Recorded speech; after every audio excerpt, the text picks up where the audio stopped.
Hi, this is Greg Stuart, host of Building Better CMOs, and I'm here with Ravi Kandikonda today from the CMO of Zillow. Ravi, welcome. Thank you for joining me.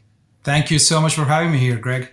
Very excited. This feels like there's a lot going on in the real estate marketplace today, correct? I don't know. That's sort of maybe it's always top of everybody's news because it's the biggest purchase that anybody ever makes in their lifetime, I think, right? It is, and on an average, a customer buys or moves every 7 years. So Is that what it is? It's a pretty substantial decision family or an individual makes. So yes, there is a lot going on in the real estate sector, especially with how we are seeing higher interest rates, lower inventory, and there is so much pent up demand, especially from newer generation of movers to find the home that they aspire to have and cherish to live in. So there's a lot going on right now. Yeah, it's a lot going on. It's a big deal too, especially if you're making your first time purchase. And I think I mentioned to you, by the way, you live in Seattle too, by the way.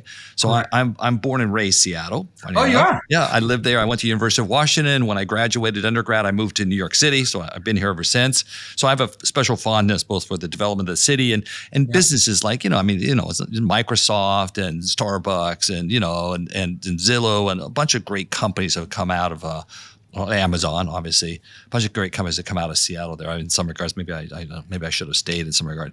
But listen, I love Zillow too because, as I mentioned to you, my wife's in real estate. She sells real estate out in the Hamptons here in the east end of Long Island, which is kind of a sort of bougie, sort of fancy marketplace. But It's interesting. Just I kind of pay a little more attention to the market dynamics and what's moving. I saw some data that just here recently said that some markets pricing has actually gone down. Pretty rare for housing. And yet there's there's a lot of places there's just no inventory. And then you've got this kind of stalled market because of the higher interest rates. It's a funny time, it feels like, for real estate right now. Yeah, especially given the low interest environment that we were in until 2022. Correct. On an average, most of the homeowners are locked into their mortgage rates around 3%. Yep. I have two under 3% mortgages. I am never letting those go. So there you go. That's exactly the reason why the inventory is as low as it is right now. And then you have a whole generation of customers, young customers who are coming in and who I think pre-pandemic thought they will never actually own a place. All of that changed. And now home has become that much more important. And therefore, there is so much pent-up demand, low inventory, high interest rates, all of that actually suppressing the affordability of many of the customers. And we're hoping 2025 is the year that it all turns around and we start to see some momentum come back in.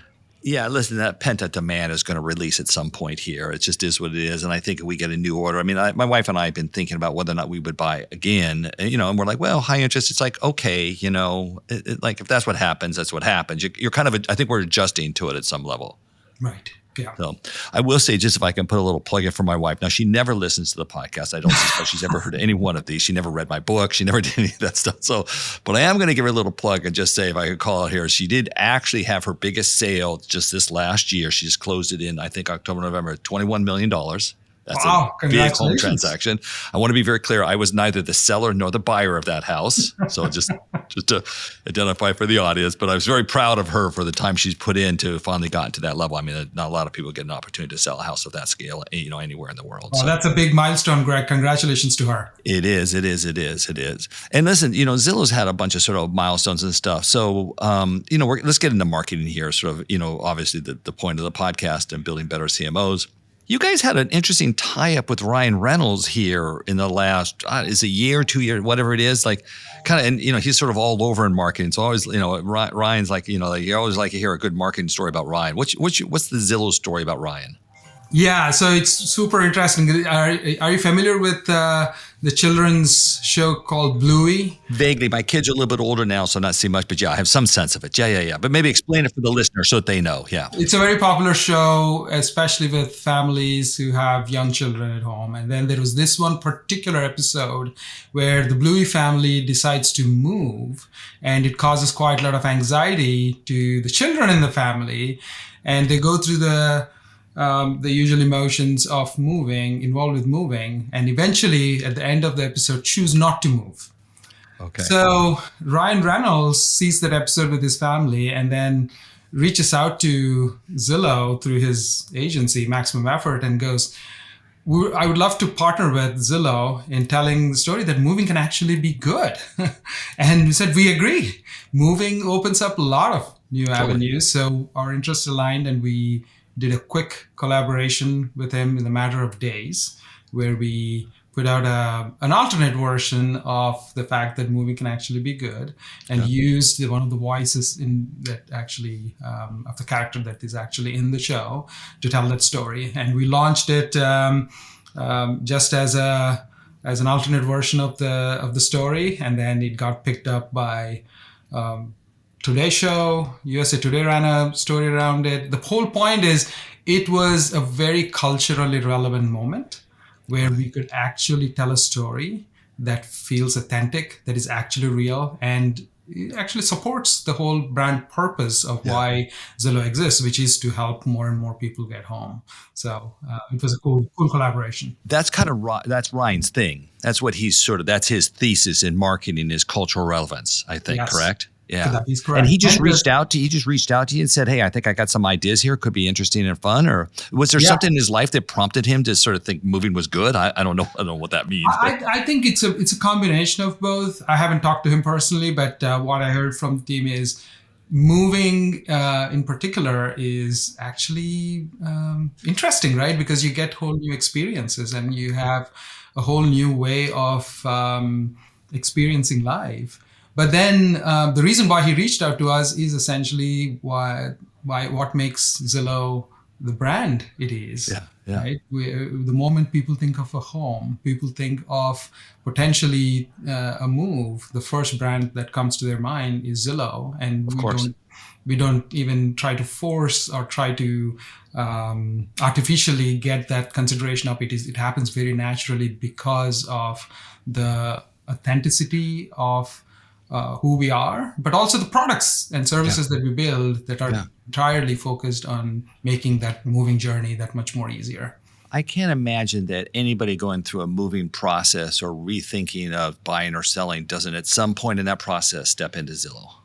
Obvious, gotta be. 90+% of customers who move start or use Zillow at some point in the journey. So we have pretty high consideration rate. And as a brand, as marketers, we always talk about awareness, but also consideration, right? Yeah. So our unaided awareness is up in the 80, 90, 60, 70%, and aided awareness is 90+%, totally. And consideration rate is equally high. And that's a very privileged place to be, and we take that very seriously. Right. So Ravi, I'm going to tell you my own sort of story about children and the anxiety of it. Okay, and I'll let Eric decide, our producer, if he wants to cut it out in post. Here's the story. You ready? So when my daughter, I have twin daughters, they're the oldest, they were 15 and stuff. And my wife and I went to all the kids and said, listen, guys, we have some really good news. Your mother and I are always up for new challenges in life. We're willing to make, positive changes in our life. And we're always looking for new opportunities that we think we can, make the family better. So your mom and I have decided that we're going to move. We're all going to move back to New York City. We were living out in Long Island at the time. And my 15-year-old daughter stood there. She looked at us. She goes, I am not moving to New York City. So I gave it a half a beat, and I said, well, then you'll need to make other arrangements. And she goes, what do you mean? She goes, I remember this whole conversation completely. I remember she was standing there. She goes, what do you mean? She goes, I don't have any money and I don't know how to get a job. So what am I going to do? I says, well, that will be part of the new challenges you'll have to solve on your new adventure. But your mom and I have made this decision to go do this. Yeah. Yeah. here's the funny epilogue. Here's the whole point of the story. We put her in a high school in New York City. 2 years later, I did not see this coming, to be clear. I mean, we were making the change for ours and the good of the family, and there was a bunch of reasons going on that we wanted to do that. Just, for predominantly, I'd say my wife and I, but we weren't gonna let the kids sort of dictate if that was the thing. We thought it was the right thing to do for everybody. Okay. So 2 years later, I heard through a source that apparently my daughter told her high school guidance counselor, "I will never tell my father, but moving to New York City was the best thing we ever did." There you go. How awesome. Now, I want to be clear. Awesome. I didn't see that coming. I didn't know that would be the outcome. I thought it was good for the family, and it turned out to be the best. So, I mean, just to your point, I hear a lot of people say, "Oh, we can't move because of the kids." I'm like, I don't know. I'm not so sure that's always just the pat right answer sometimes. Sometimes it's good to move. Yes. One of the key considerations in a moving process is also how hard it is right now, right? Like, if you think about the process from searching a home to touring a home to financing, to eventually signing the paperwork and getting all that, it is quite complex. And the new buyer commission. You and I have been jumped into the whole new buyer commission thing that happened because of the National Real Estate Association sort of getting sued by the government. Exactly. Yeah, there is a lot of industry regulation change as well. A lot. So Zillow, again, going back to our purpose and promise and why we exist. Yeah. The idea was, let's actually make it better, make it easier for folks so that they can focus on moments like you with your daughter, who explaining the reason why and then being there for her as she transitions into the new environment versus worrying about, did I sign for this? When do I go to her home? And how can we use technology and our services to make some of the process as simple as possible is how we think about it. Yeah, real estate's complicated. I've been enough involved. It's hard. There's a lot of complexity to that. And you need to be very careful what you're doing because it is a big sort of purchase. So listen, right, let's jump in here though. So that was my advice to my daughter. We're going to move to New York City anyway, whatever that meant. Let's go to yours. Let's go back to marketing. So what's the best advice that you've ever been given? Like when you look back, I mean, I don't know if it's the best top three. I mean, we're not going to show them, but what's the really great advice? And I mean, I don't know, I've been given tons of good advice from bosses, managers, mentors. What's the best advice you think you've ever been given? Yeah, there are several that really helped grow myself personally, professionally and such, but one in particular stands out for me. And that advice was to be an active participant in the rooms that you're invited to or you're part of. And the rationale for what were they saying? Yeah, the discussion was around, there are moments, especially earlier in my career, I would be in rooms and the kind of discussion was always so rich that I would be listening. I would have my listening ears intently open and I'm absorbing all of this because these are also key learning moments for you when you're earlier in your career. Yeah. And then I would formulate my thoughts and then I would jump into the conversation and add my thoughts, which I think was well appreciated. But my mentor and boss at that point in time came in and said, Ravi, it's great that you are very thoughtful in your points of view and when you add, but I also would love to hear you think out loud because we're all smart and that's the reason why we are in rooms that we are in. And when you think out loud, it makes that conversation that much more richer, and the kinds of debate and discussion we have results in a much better outcome in respect of whatever is the topic that we're trying to solve for. Okay, so was she or he, who the mentor was, were they doing it for the others in the room? Were they doing it for you and establishing yourself as an executive per se? What do you think was what do you think behind the scenes in that comment would be? Yeah, I think it was certainly, I took it as it was an advice to me to have my thoughts be part of the discussion so that that people can see my thought process and understand how I process information, but also how I then drive outcomes through that process. So it was important for the others to see. But it was also that's a very interesting question you ask, because I think there is an inherent benefit to the group as a result. Because I'm sure that he was actually giving this advice to several other folks in the room, because the collective room then became that much more dynamic. The ideas were flowing freely. There was a good bit of healthy debate going on, and all of that results in better decisions. So I think it was a bit of both. Hey, I have a very funny question for you. I didn't see this. I didn't think of this until just now. So don't tell me the company. Don't tell me where it was. I don't want to have any context. So I'm going to let you open-ended to this one. How would you have rated the psychological safety of that company? Like your ability to be able to speak out and ideas to be heard and to sort of be recognized, if not, maybe then not utilized, but would you have any opinion about that? The particular company where I got that advice, I think psychological safety was top notch. It was always okay to be there and express opinion. Okay. However, what I do realize is, irrespective of the company environment that one operates in, people are usually very reluctant to share their thoughts, especially when they're not fully formed, for fear of judgment. Yeah, okay. And I think what this advice did for me was it was essentially called for me to not worry about that perception, instead share the thoughts and the comfort that we believe you have good quality thoughts. We want to hear more, and not everything has to be top notch, but as long as the overall discussion gets to a really good spot, that is what matters more. Yeah, obviously they weren't trying to set you up in some regard or something, or make you, hey, speak more because you don't sound smart. I don't know what that wasn't the issue. Obviously, I don't even know why that's a thought, but it's it's interesting in the psychological safety thing. So MMA has done a bunch of research around marketing org design, and really what drives marketing organizational effectiveness and contribution to the business. Okay. In fact, we've gotten so far on that, we can now tell you what changes in the org will drive sales and what will detract from sales. I mean, that's a very powerful concept. We build a measure. Okay, separate point. But it means we've got to measured orgs and different dynamics.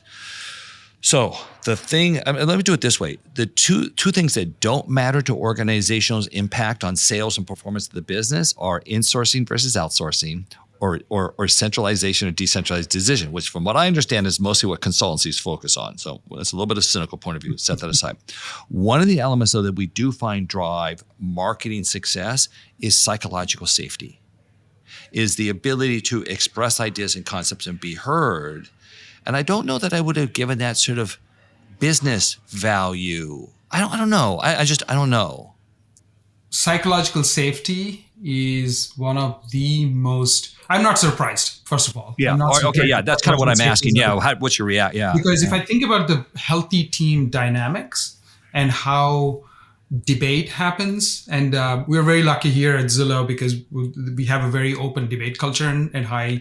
I would think so. Classic tech. Very heavy debate. There is no hierarchy. A very junior person, if he or she has a great idea, bring it out, challenge the assumptions, and all of that results in good outcomes for the team, right? Yeah. So I've noticed even within our setting, teams where there is a higher portion of that kind of a debate and healthy discussion going on with clear, tangible outcomes coming out of it, those teams tend to perform at a much higher rate than the teams that have probably similar kind of setting, but maybe a little less openness to dialogue and discussion. Yeah, very interesting. Yeah. No, and I think you're right. I think, you guys would probably be informed somewhat there by Amazon's culture, which I think wasn't Bezos' thing like debate, decide. It was some variation of that, like, debate it. And once you I think debate, decide, and commit, I think was actually the whole thing was like, we'll debate it. What is it? Disagree and commit. Disagree and commit. Yeah, that's what it was. Okay, yeah, I got the thesis of it. But yes, you're right. Yeah, that's I love that idea. Like, let's all throw it on the table.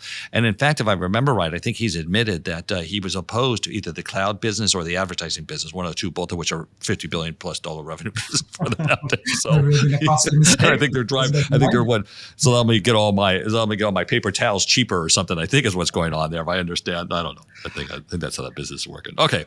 Well, listen, Ravi, that's good. I appreciate you sharing that and stuff, because I do think we've all been given such great advice along the way, and I think sometimes it doesn't get heard, and it's better heard when some others and what impact it had on me tells us about a little bit, you and others. Okay, but let's get to the big topic here. Okay, you ready? So I told you this is how it works, right? Building Better CMOs. I run the MMA, nonprofit traders. Hopefully the listeners know, nonprofit trade association, here to make marketing better for CMOs and marketing departments. That's the fundamental thesis. My job is only to find things that we as a nonprofit sitting in the middle can go fix, address, make better, create standards, create alignment, new insights, new research, whatever it might be. Okay. So the question I always have for CMOs is, and listen, I'm not here to make it a negative question, although it is, it's like, what do you think we don't get about marketing? What do we as marketers, CMOs don't fully appreciate? Obviously, your answer is going to be like, what do you think if we understood better or were more focused on would be better? Maybe the MMA chooses to make this an agenda, but I'd ask you, Ravi, what do you think? What do you think that, as you look over your experience, maybe it's current, situation, like, what do you think marketers just don't appreciate enough? Yeah. Maybe I'll start by my hypothesis of what modern marketing is, and then I'll use that as a way to answer your question. Let's do that. My hypothesis of modern marketer is an equal parts mix of creativity, performance marketing, technology, business, and experience delivery.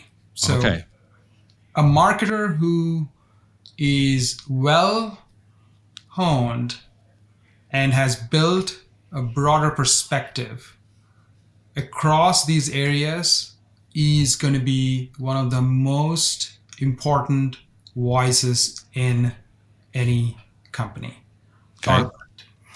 And therefore, what I see is a severe shortage of marketers who can do that by sitting in the rooms where they are talking to their product counterparts or experience delivery counterparts or design counterparts or engineering counterparts, in having a clarity on what is the product or experience that we are actually marketing to customers, and how does that customer actually receive that experience. And therefore, what are the employees doing to deliver on that experience? And how does a company actually make money, both in the short term and long term? Okay. So a broader perspective of the products and services that we're marketing, how does it actually manifest to a customer in a day-to-day life? It's very, very important that we have that clarity. And I don't see a higher percentage of marketers being great at it. And those who are really, really good at it do command higher premiums in the marketplace, but are also super impactful in driving better products, better ideation, better experience delivery, and better business outcomes, and do end up leading those initiatives versus being what I consider as a shared service, kind of a setup that marketing usually gets tagged as. Yeah, marketing is a coalition, not a function. That's where I think a lot of marketers get wrong. We agree. Okay, so there's a lot to unpack in that. So let me break some of that down. Because if I heard what you just did there, and don't let me drive it. You bring me back if I missed it. That's okay. Listener will appreciate that too. So there's a lot of elements. There's a lot of things that a marketer has to understand, from creativity all the way through to engineering, if we just go that far. And business too. I totally agree. Yeah. One of the best CMOs I have on my board is a guy who was originally an iBanker. Very interesting background for marketing, I think. Okay. But I think where you brought that back, if I heard you right, and then you talked about operating within the company, back to coalition, not just, it's not just this, we're not just, shoveling shit out the door or, whatever, or arts and crafts, whatever. Okay. Just build a creative campaign. We have a product ready, and that's the wrong time to involve marketing. Hate it. Okay. But what you brought that back to too was a customer value, which is around rooted in customer experience. So am I hearing that right in what you're saying, that it's about building the better relationship with customers, the better experience for customers, the better keep going on that a little bit. So I'll use a tangible example here. Okay, good.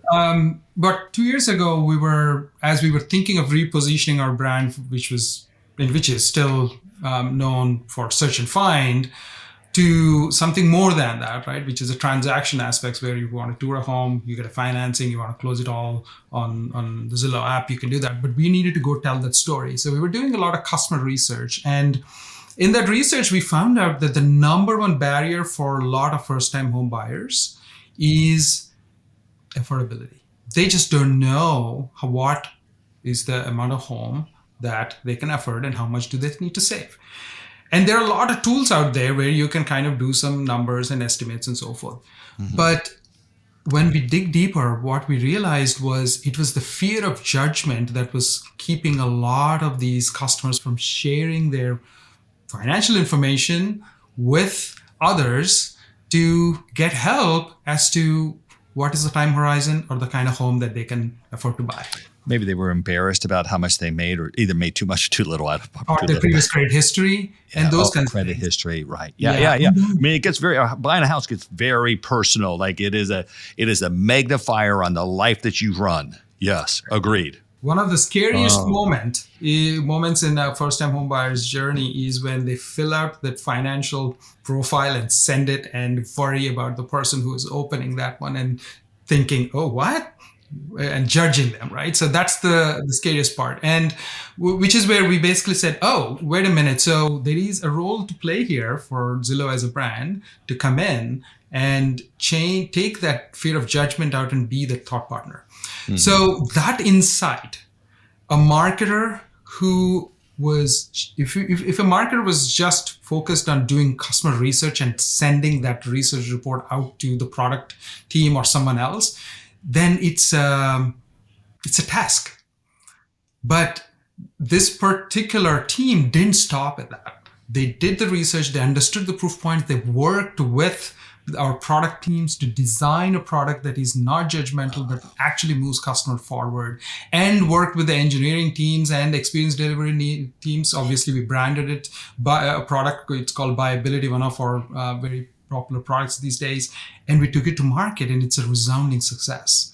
And to me, that is an example of a kind of role that marketing can play, not being focused on, oh, let's just name this as something, or let's just go do research, or we'll just go build a creative campaign around it, but being part of a coalition. We call it PEM-D, Product Engineering Marketing Design, being part of the coalition, having clear value proposition, working with the teams in building the products and eventually taking it to market and ensuring its success. That to me is what is important in modern marketing.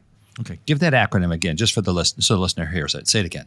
It's PEM-D. You're referring to PEM-D? Yeah, PEM-D. Product, engineering, marketing, and design. So these are the four teams that we all collectively work together, all the way from ideation of what the customer value proposition is, the problem we're solving, to how we actually go to market. Now, what's interesting about that too, you had listed creativity, performance, tech, business before, and then you just added in insights to the thing. I heard that also, so that's a new sort of. You're really taking a holistic approach. Right. Do you think, Ravi, that do you think marketers don't often? Are you kind of suggesting that maybe you wonder if marketers don't really think about the customer pain points, and then build the product to satisfy that? Is that where maybe part of your comment's going? No, I think what I'm saying is, I think that could be true. I mean, that still could be true, but yeah. Could be true in some settings, but I think what I'm saying is, it's important to not stop at a point where we identify a pain point. It's important that we then take the perspective of marketers, because we see these customer pain points much more closely than any of the other teams, because we're that much closer to the customers. And it's important to take that insight and articulate the potential solution and partner with the rest of the teams in figuring out what the potential solution is. Maybe work with the teams in creating multiple different versions, go and test what resonates, and then go to market. So the traditional role of a marketer, I think, of running a research and sending that research report out with a bunch of pain points, to me is no longer sufficient. We need to go past that and help actually shape the solution.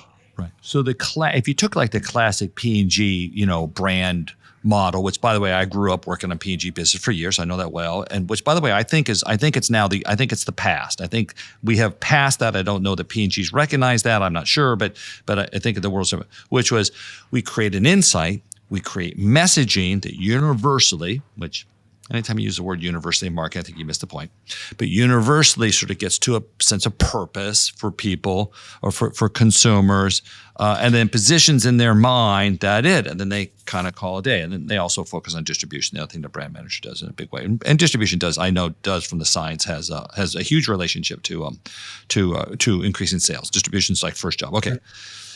But what you're saying is that that's just not good enough anymore. I don't need to just get the purpose. I need to then know either what barrier. I was going to ask you, is it about barriers or creating a better experience? I thought, well, then it's both.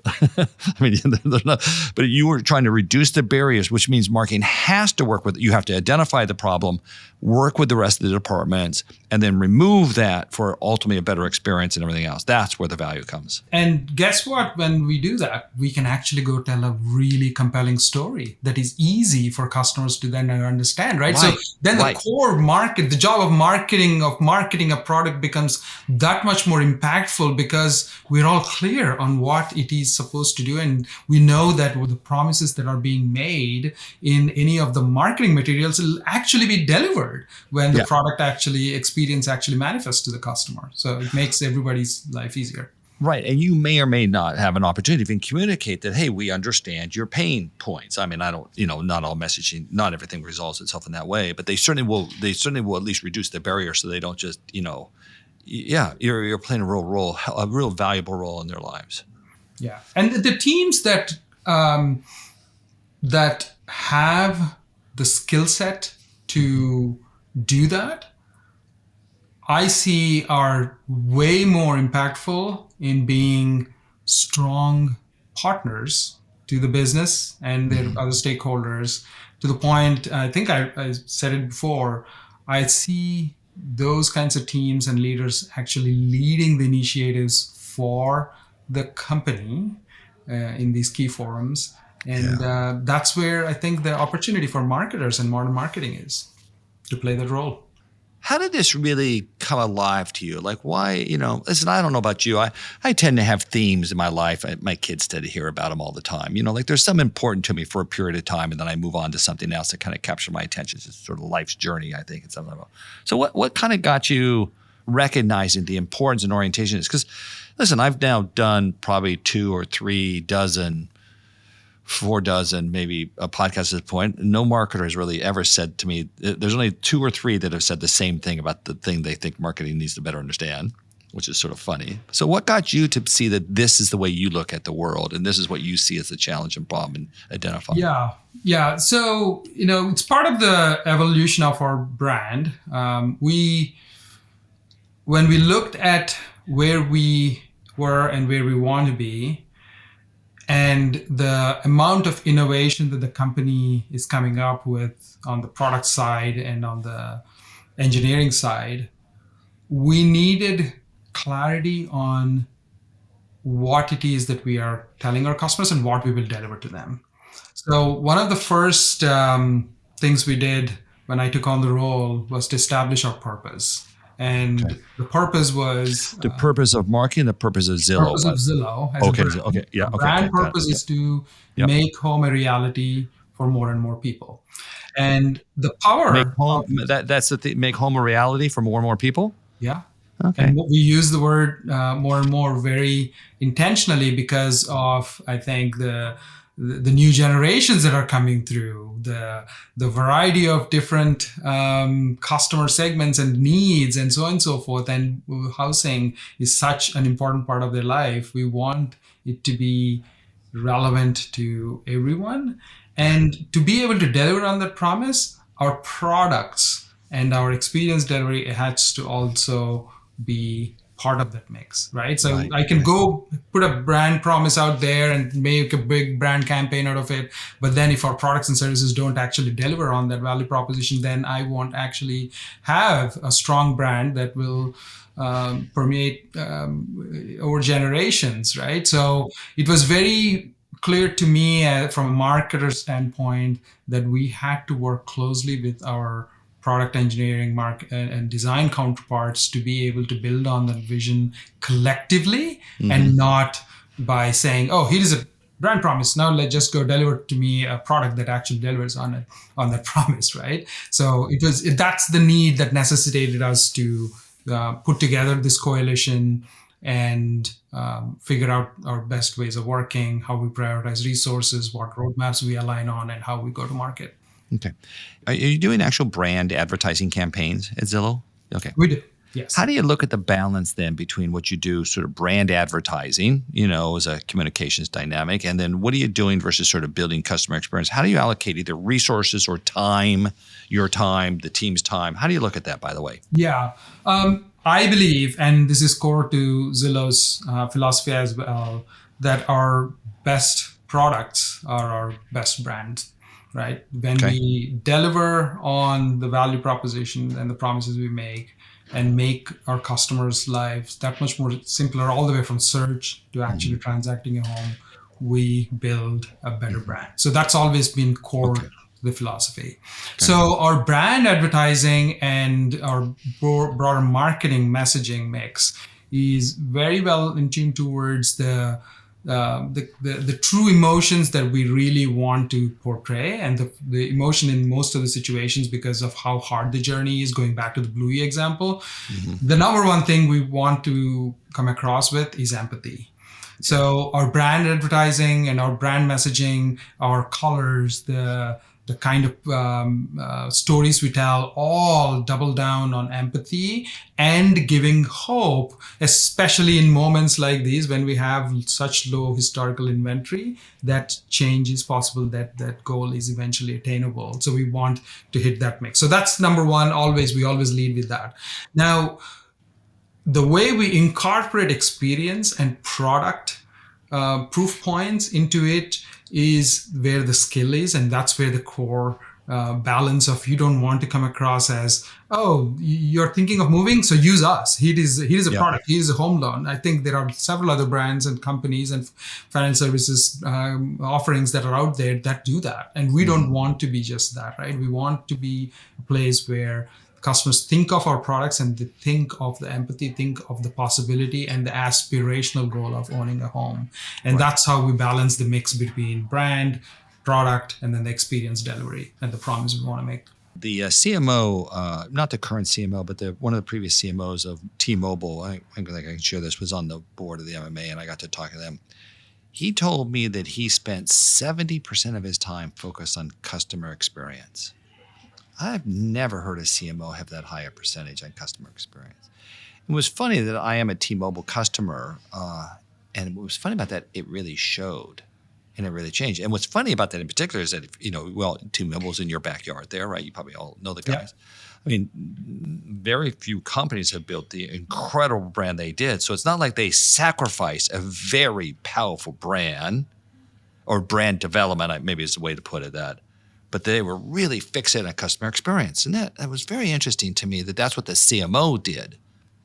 Yeah, and I find it very natural for marketers to be focused on experience and experience delivery more than some of the other functions in a company. Yeah. Primarily because if that experience delivery doesn't happen, the brand is the first place where it gets manifest. It's all together. There's not the advertising in the world you can do if you're just going to piss me off as a consumer. Right. But I also think marketers are also very well positioned to influence great customer experience outcomes because they are closer to the voice of the customer. They are closer to the value propositions, the issues that they're trying to solve with the products, and therefore are in a unique position to see how these two come together and provide a really compelling solution for a customer. And when you get that mix right, brands like ours and T-Mobile and others actually do continue to shine bright. Now, Ravi, the funny thing too about your background was the listener. I don't know if they've looked it up here while we're online, but just your educational background, which I think informs a lot of where people go with things, right? Is that you have a master's of science in operations research. I don't think I've ever seen that, by the way. Okay, and then also comp sci, undergrad in math and applied math even. Okay, and stats. Yeah, okay, got it. Okay. But it does give you a very unique perspective versus most marketers. And in fact, I'm very enamored by the way you do speak about brand articulately, because it's not, some of your companies will lend you there, but wasn't necessarily what your educational background was. What is operations research? What is that doing, and how does that come into what you're doing in your job? Sure. Operations research, I think, is also referred to as management science. And what it does is it's basically mathematics associated with optimizing an outcome. So if you are trying to build a strong brand with a set of resources, how do you do that the best way and get there faster with more optimal allocation of resources? Essentially what OR is. Now, the initial applications of OR were in World War II, when I think Britain was trying to figure out how to distribute their resources, think all the ammunition, vehicles, etc., to be able to counter the opponent in the most effective way. That's where it all started. So it was operations as supply chain, kind of, I think is what I used to, yeah. Correct. Okay. Yeah. And OR is very widely used in a variety of applications today. So as an undergrad student, I really loved the objectivity of that, because you can take that thing and, just like how I shared the example of brand, you can explain, you can put it to media, you can put the same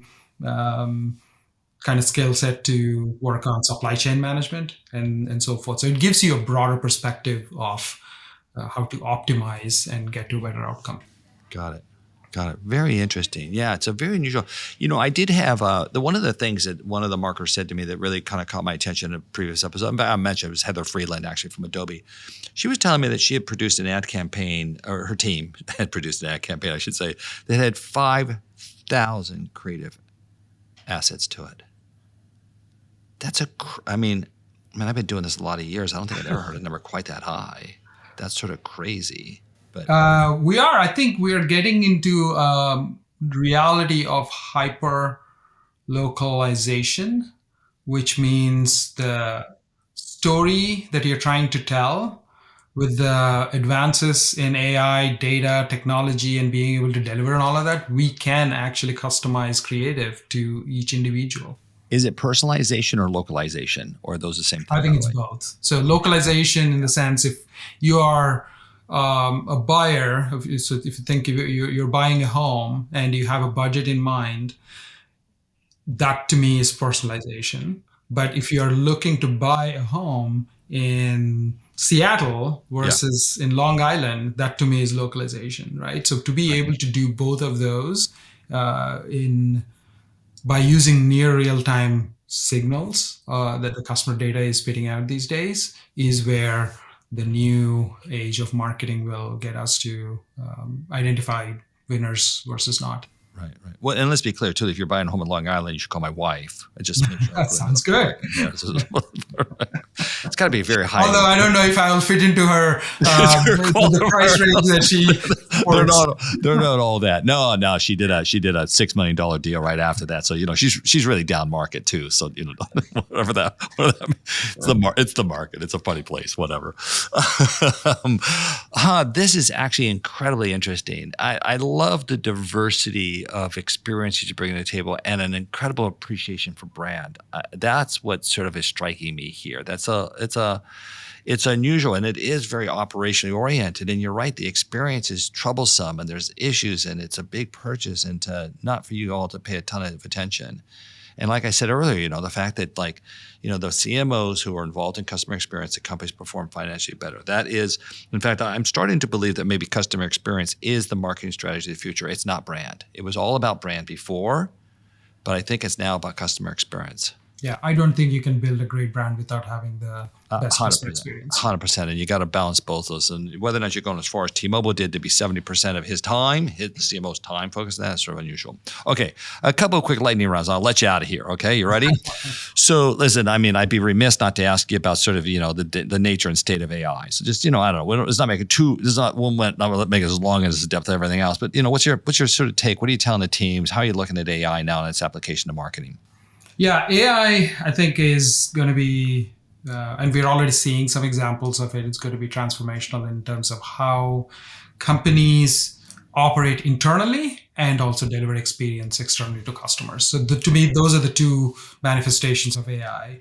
And marketing needs to be taking advantage of these emerging tools and capabilities and be at the forefront of the change in how we communicate, how we create assets. We talked about those 5,000 creative assets from Adobe. We have 35,000 plus creative assets across in our repository that we have to determine which ones we send versus not, right? So all that decision making is going to be that much more faster with these. So I'm looking forward to marketing actually leading some of the adoption of these technologies and tools versus being a follower. Listen, I tend to look at AI like it's either efficiency, so how do you reduce the sort of the time it takes to get things done or operation around stuff? It's effectiveness. How do you really blow away performance? Which is the Consortium for AI Personalization the MMA's been doing, which I think personalization is big. The other one is crazy, wild ass new ideas from AI. I've not seen this yet. I've seen efficiency, I've seen effectiveness, but I've not seen crazy, like new business models. Like I don't see, like in mobile, it was Uber that was the revolutionary transformation of how that tool got used and transformed an entire massive multi-billion dollar industry. But I don't know what the crazy ass new idea in AI is around marketing and businesses. Do you? Yeah, I don't know yet either. Not seen However, it. I think it's coming because it's got to be soon. Some time, and there are some pretty impressive ways how customer behavior sometimes, like we have a natural language search capability on our site where you can actually go into the thing and instead of selecting filters, you can type in like you would, like normal words, and the search engine parses that information, puts relevant search results in front of you in terms of the homes that you'll be interested in, and customizes it on as you continue to click and view. All of that behavior shift is going to be very different in the next 2 years than it was in the last 5. So I think it's coming, but I agree with you on the efficiency and effectiveness side. That's where I think the initial use cases are focused on. Yeah. And we're barely inning 1, inning 2. I don't know. Maybe I don't know if everybody understands a baseball analogy around the world, but just barely started. Correct? Agree. Yeah, I think we're just in the. Yeah, I would call it inning 1. There are a lot more to come. We interviewed Shelley Palmer on my Decoding AI for Marketing podcast just over the weekend. We wanted to have a recap from him from post CES, and he made a really good point. He says AI will never be as dumb as it is today. Okay, like it'll be better tomorrow, which just kind of, it's an obvious statement. But okay, but the thing that really caught my attention is he said, he says it's more than enough to completely transform what you do and how you do it today. That's a crazy idea to me. Yeah, some of the agentic AI solutions that we are seeing in terms of how they can help you on your day-to-day basis, some of the use cases are revolutionary. Wait, we'll do that. Then we'll wrap up. So agentic, it's all the buzz, blah, blah, blah. I get really nervous when the whole world talks about agentic. So I love it. I think it's a big deal. I totally agree. I don't really think it's going to happen in 2025. I think it's more complicated than the world has suggested. It's a 26, 27. Because and listen, you with your background, you must have a strong sort of orientation to AI. I'm guessing computer science, right? So do you have a perspective on like what is going to take to do agentic? Like what really? I love the excitement of it. I agree with you. I'm there, but like I don't know. Your point is very relevant. You're saying there are going to be early cohorts of customers who will start using some of these capabilities based upon their background or their comfort level with new technology and their curiosity to test these things. I think those are always going to be the early adopter kind of segments that exist. And OpenAI just released, they just released Task, which is a precursor to agentic. But it's like, I've read it. I don't know what I'm doing with it. That's where I think to our earlier conversation, we are still in inning 1. I think this is going to be playing out in the next 2 to 3 years and not immediate. And some of this is not going to be a revolution right away. It's going to be an evolution that eventually catches on and changes how we go about our day-to-day business. Yeah, I'm not so sure we built the data sets to understand me to then go make agentic decisions for me yet. That is a key dependency and something that I'm talking to my marketing technology and our broader AI organization about is how do we actually prepare our teams for a future where these data sets, schemas, tags are Right. all available so that we can actually Yeah. measure and understand what is resonating with customers and internal employees and process experience deliverers, Right. folks, especially if you think of sales enablement or Yeah. we actually intersect with the Yeah. content side of the equation. There are a lot of applications which we need to start thinking about now and building out the capabilities for. Just do it. So, Ravi, this is great. I was really excited to talk to you. I'm a big Zillow fan, if you didn't kind of figure that out. Like Thank I you said, the very much. business is based in Seattle. I absolutely look up the home value of everybody I ever go to visit. I'm one of those people. I'm sure that's in your persona profile. Never done that before. Never heard of him. Never heard of that. I check my own home values very regularly to know how I'm doing. It's become a measure of my success in life, I guess. I don't know what the hell it is. I'm silly. But it's a pretty powerful tool, and it's been there for, Zillow's had real staying power in trying to help with an otherwise pretty complicated consumer process. So I love your orientation to it. Thank you. Yeah. It's pretty exciting to be able to represent a brand like that. But also, I think this focused on solving real problems because then you can actually use that flywheel to build strong brands and strong customer affinity. Totally. So listen, appreciate it. Building Better CMOs. Appreciate it. Thank you. Thank you very much for having me, Greg. Take care. Thanks again to Ravi from Zillow for coming on Building Better CMOs. Check the description of this episode for links to connect with Ravi.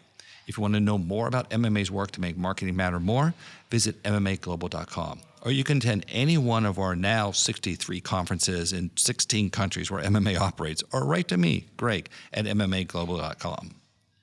If you're new to the show, please follow or subscribe on Apple, Spotify, Amazon, iHeart, or wherever you get your podcasts. You can find links to all those places and more at bettercmos.com. Our producer and podcast consultant is Eric Johnson from lightningpod.fm. Artwork is by Jason Chase. Special thanks to Rob Floy, Angela Gray, and Dan Whiting. This is Greg Stuart. I'll see you in 2 weeks.